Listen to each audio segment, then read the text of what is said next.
সব মাছের ঠোঁট কেটে ফেলে না দিলে সেটা নাকি খাওয়া হারাম, এটা কি ঠিক নাকি নিছক কুসংস্কার? গরম কোনো খাবার ফু দিয়ে খাওয়া কি জায়েজ নেই? মাথা আছড়ানোর পর যে চুল ওঠে তা কি করব? নামাজে অমনোযোগী হলে নামাজ হবে কিনা? আমি কি বোরকা না পরে শুধু মুখ ঢেকে বাসায় নন মাহরাম আত্মীয় স্বজনের সাথে দেখা করতে বা কথা বলতে পারবো? অনেকে স্বামীকে ভাই বলে ফেলে, এতে কি গুনাহ হবে? কোন স্ত্রী কি তার স্বামীর সম্পদ থেকে স্বামীকে না জানিয়ে দরিদ্র পিতামাতাকে সাহায্য করতে পারবে? মহিলারা বাইকের দুই পাশে পা দিয়ে বসতে পারবে কিনা? অনেক সময় নামাজের সিজদায় কয়টা দিয়েছি, দুইটা না একটা মনে থাকে না, তাহলে করণীয় কি? অন্ধকারে নামাজ পড়া যায় কিনা? আকিকা দেওয়া কি বাধ্যতামূলক?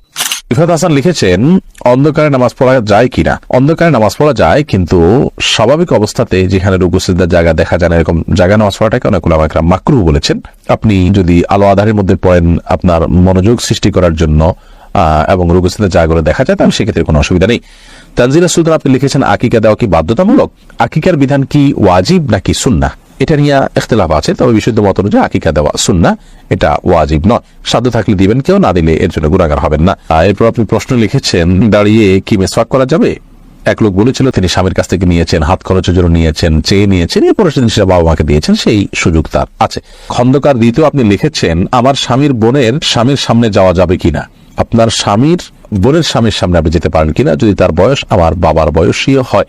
তিনি যদি অনেক বৃদ্ধ হন, বাবার বয়সী বলে কোনো কথা নেই, যদি অনেক বৃদ্ধ হন তাহলে সেই ক্ষেত্রে তার সামনে আপনি যেতে পারেন, যদি ফিতনার কোনো আশঙ্কা না থাকে যে তিনি আপনাকে নিয়ে বাদ চিন্তা করবেন, আপনার মনে বাদ চিন্তা আসবে, এরকম কোনো সুযোগ নেই, এত বয়স হয়ে গেছেন, এরকম যদি হয় তাহলে সেক্ষেত্রে আপনি তার সামনে যেতে পারেন। নর্মাল বিধান হলো না, আপনি আপনার স্বামীর বোনের যে স্বামী তার সামনে আপনি, অর্থাৎ আপনার ননদের স্বামী যিনি, তার সামনে আপনি যেতে পারেন না, জায়েজ নাই, পর্দা করতে হবে।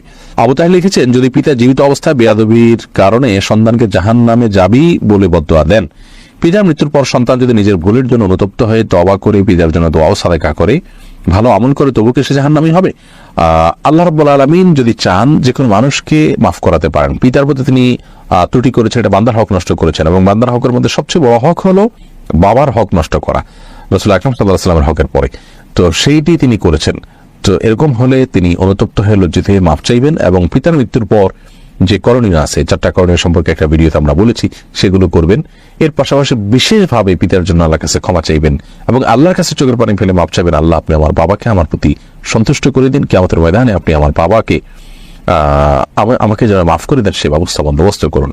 আল্লাহকে খুব বেশি সন্তুষ্ট করার চেষ্টা করলে ইনশাআল্লাহ বিদিনিল্লাহ এর জন্য এক্সট্রা ইবাদত বন্দেগী, এক্সট্রা তাকওয়া চর্চা করার চেষ্টা করা হলে আল্লাহ তাআলা তার জন্য তার বাবাকে সন্তুষ্ট করে দেবেন। হাদিস থেকে এটি বোঝা যায় যে দুনিয়াতে আপনার মানুষের এই জাতীয় যে সমস্যা আছে, বাবা মা বা কোনো ব্যক্তি তার কাছে পাওনাদার আছেন, কিয়ামতের ময়দানে আল্লাহ তাআলা সেই ব্যক্তির পাওনাকে আমল দিয়ে, সওয়াব দিয়ে, জান্নাত দিয়ে তার পাওনাকে পরিশোধ করে দিয়ে এই ব্যক্তিকে মুক্ত করবেন।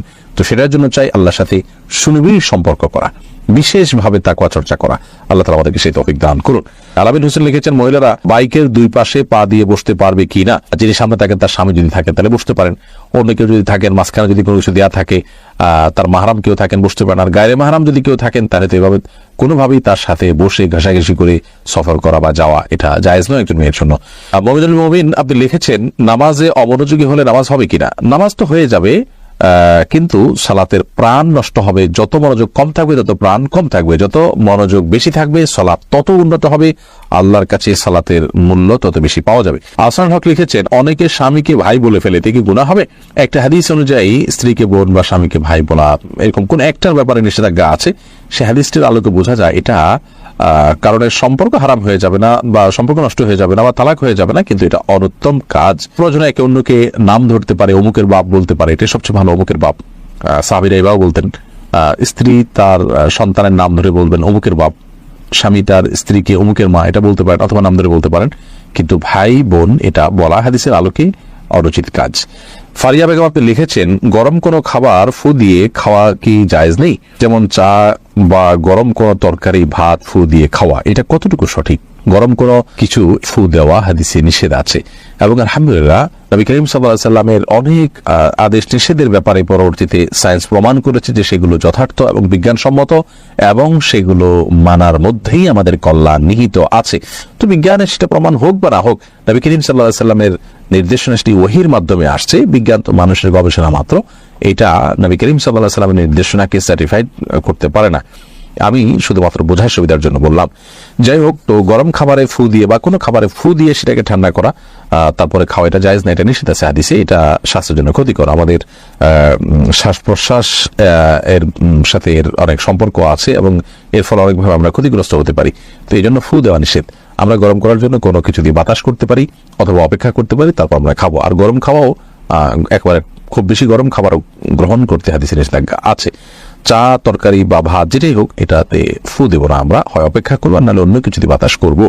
রসুল আপনি লিখেছেন, অনেক সময় নামাজের সিজদায় কয়টা দিয়েছি, দুইটা না একটা মনে থাকে না, তাহলে করণীয় কি? সালাতের সিজদা কয়টা দিয়েছেন, যদি আপনি নিশ্চিত মনে হয় যে কম দিয়েছেন তাহলে আরেকটা দিবেন।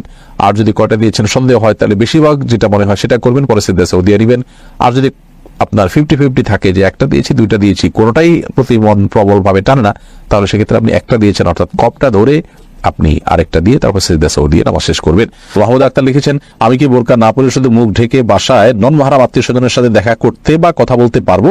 যদি মুখ ঢাকের, বোরকা পরা ছাড়া আপনি যে কোনো সৌন্দর্য ঢাকলেই হবে। এরপর আপনি নন মাহরাম আত্মীয় স্বজনের সাথে যদি দেখা করার প্রয়োজন হয় করতে পারেন, তবে কাপড় চোপড় যেন এমন আকর্ষণীয় না হয় যে তাদের দৃষ্টিকে আকর্ষণ করে। আর কথা তো আপনি বলতে পারেন, পর্দার আড়াল থেকে আপনি কথা বলতে পারেন এবং নিজের সৌন্দর্যকে ঢেকে কথা বলতে পারেন। কথার মধ্যে কোমলতা সৃষ্টি করবেন না, কৃত্রিমতা সৃষ্টি করবেন না, সবাই কথা বলবেন। আল্লাহ বলছেন, অকুল না কাওলাম মারুফা, সে আয়াতের আলোকে আপনি কথা বলতে পারেন, স্বাভাবিক কথা। নাজমা আক্তার আপনি লিখেছেন, মাথা আছড়ানোর পর যে চুল ওঠে তা কি করব?